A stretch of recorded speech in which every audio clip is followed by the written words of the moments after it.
بسم الله الرحمن الرحيم الحمد لله رب العالمين waxaa halkan nooga sii soconaya casharadeen imtixaanaha ahaa oo aad kala socoteen barnaamijka iqra education program magacaygu waa cabdiqaadir sheekhdon maxamuud waxaana aan caawa si bilow ah rabaa inaan halkan uga sharaxo cashar ku saabsan accounting oo noo geli doona barnaamijyadeen imtixaanaha ahaa iqra education program kahor intaanan accounting bilaabin waxaan jeclaan lahaa inaanu marka hore isla fahanno ereyga la yiraahdo business halkan saad arkaysaanba waxaan kusoo qortay node yar oo aan doonayo inaan ku sharaxo waa manufacturing purchases and sales of good and commodities and service with an objective of making profit waa samaynta ama gadashada ama iska gadidda alaab ama walxo iyo hadday doonto waxay noqon kartaa service iyadoo ujeeddada looga dan leeyahay ay tahay in la sameeyo profit marka waxaan sii sharaxayaa ereyga manufacturing wuxuu noqon karaa in making la sameeyo or amase in producing la sameeyo wixii ama la sameeyo amase lasoo saaro good and commodities waxay noqon karaan means anything which is manufactured or produced for sale wax kasta oo la sameeyo amase la soo saaro iyadoo ujeeddadu yahay in la gado waxaas halkan waxaan kusoo qaatay elements of business ama parts of business waxaa ugu horeeya industry trade and commerce sida arkaysaan industry trade and commerce waxay yihiin waan halkan iyadana ku sharaxi doonaa annagoo siday u kala horeeyaan soo kala qaadanayna industry waa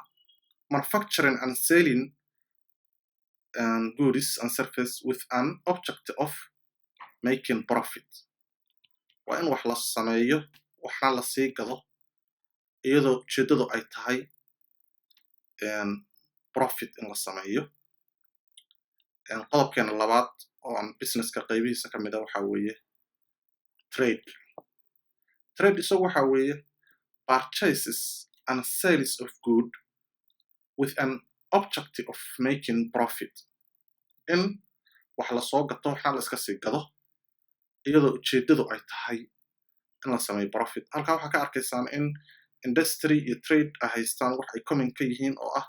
in la sameeyo profit laakiin markaan waxaanu samaynaynaa buying and selling waxna waa soo gadanaynaa waxna waa iska sii gadaynaa qaybta saddexaad oo aan soo qaadanayna waxaa weeye hordhaceena intaanan accountingkii si fiican u gelin commerce oo dhammaantood ah parts of business commerce waxa weeye providing goods and service with an objective of making profit waa provide garaynta in la sameeyo good and service alaab iyo adeeg iyadoo ujeeddadu yahay profit marka saddexdii waxyaaboodba industry trade iyo commerce waxay ka siman yihiin ujeeddada ah profit hadda laakiin qorshuhu waxa weeye distribution waxbaa la qaybinayaa distributionkaas wuxuu noqon karayaa commercega hoos imaanaya transportationkii alaabtii meesha lagu sameeyey warshada oo kale factory meel ku taala alaab la sameeyey in transportation lagu sameeyo si loo gaarsiiyo dadkii alaabta u baahnaa ama waxay noqonaysaa service buu noqon karaayo in banking la sameeyo dadkii lacagihii exchangegii ama lacagihii ku kaydsadaan insurance bay noqon karaysaa oo waxay noqon kartaa in caynskii la geliyo warehouse bay noqon kartaayo waxa weeye in la helo alaabtii la sameeyey meeshii lagu kaydin lahaa dhammaantood waxaa laisku yidhaahdaa intaana hadda aan sheego bracket ku jirta waa aids of commerce waxyaabaha caawiya ama helbis of commercega haddaan saddexdaa qaybood businesskii uga gudubno waxaad arkaysaan in saddexdooduba ay ka midaysanaayeen making profit commerce for making profit trade making profit industry making profit haddaba sidee baan ku ogaanaynaa in ganacsigeennii uu profit sameeyey? How to know the profit of the business? Haddaba to know the profit of the business, a subject is introduced, that's accounting, maadaal dunida la baray, taasoo caddeynaysa dadka si fudud ugu sheegayso ay ku ogaan karayaan in businesska ay ku jiraan uu profit sameynayo. Waa accounting. Haddaba what's accounting? Waa maxay accounting? According to the American Institute of Certified Public Accountancy, AICPA, defines accounting as arts of recording, classifying, and summarizing in significant manner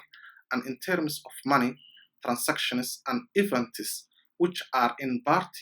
at least of financial character and interpreting the result thereof. Anagoo kasoo xiganayna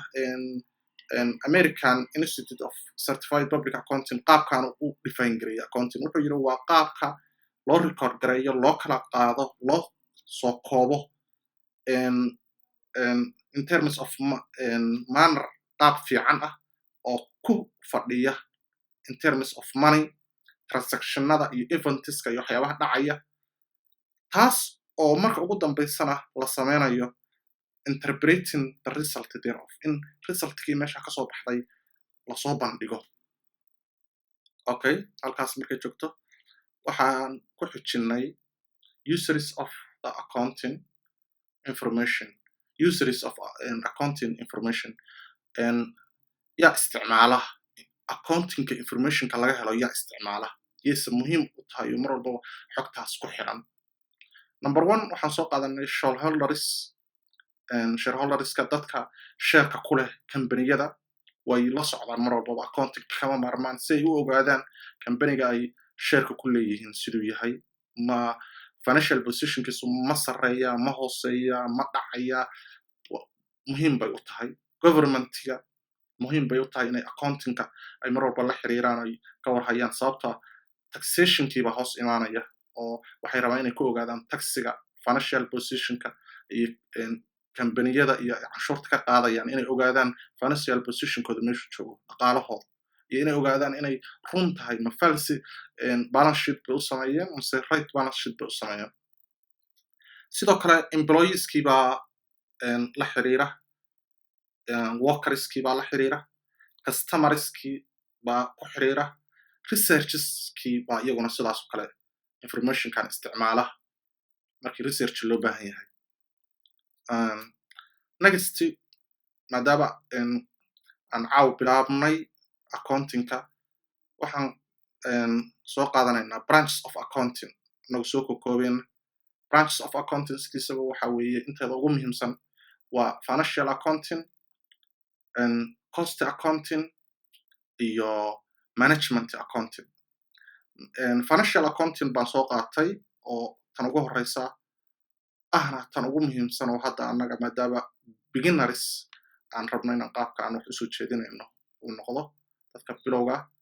Financial accounting waa midda ugu saameynta weyn, marka financial accounting buu hadhow casharadeenna dambe xataa la xiriiri doonaan. Financial accounting, also know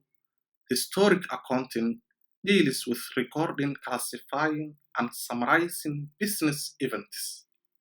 The day-to-day transactions are journalized and posted into the ledger. Sideeda waxaa loo yaqaanaa historical accounting, waa kii ugu horreeya accounting oo la isticmaala, waana mid la xiriira in wax lagu record gareeyo, wax lagu kala classify gareeyo,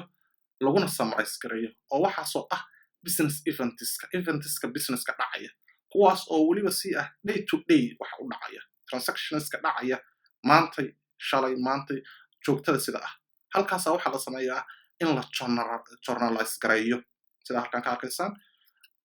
Kadibna markii la journalize gareeyo waxaa dhacda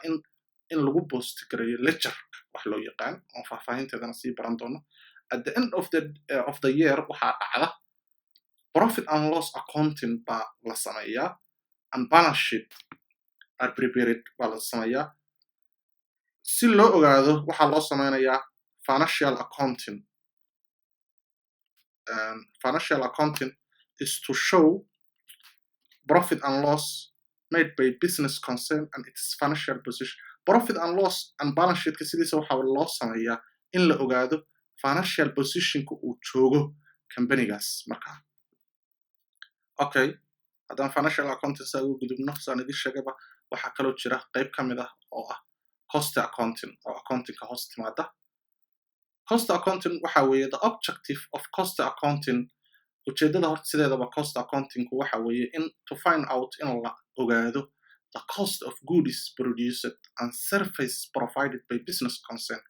Alaabta qiimaha alaabta la soo saaray iyo serviceka la sameeyay oo businesska la xiriira in la ogaado.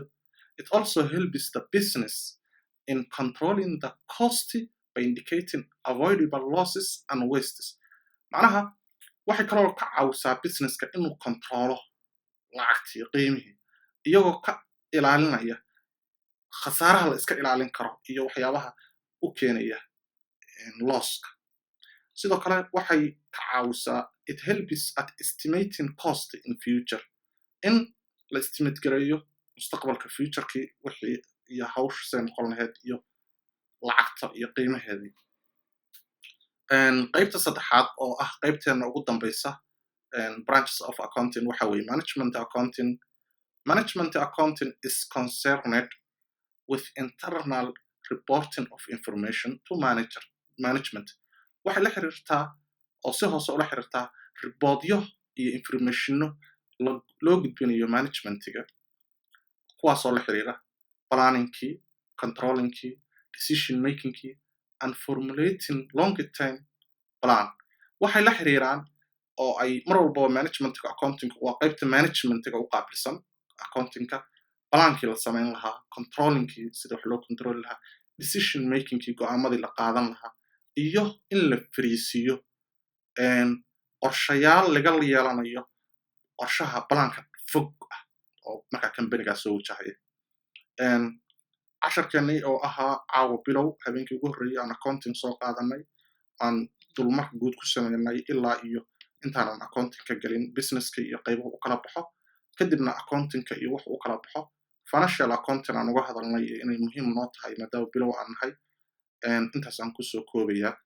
aad iyo aad baad u mahadsantihiin waqtigan. asalaamu calaykum waraxmatullahi wabarakaatu.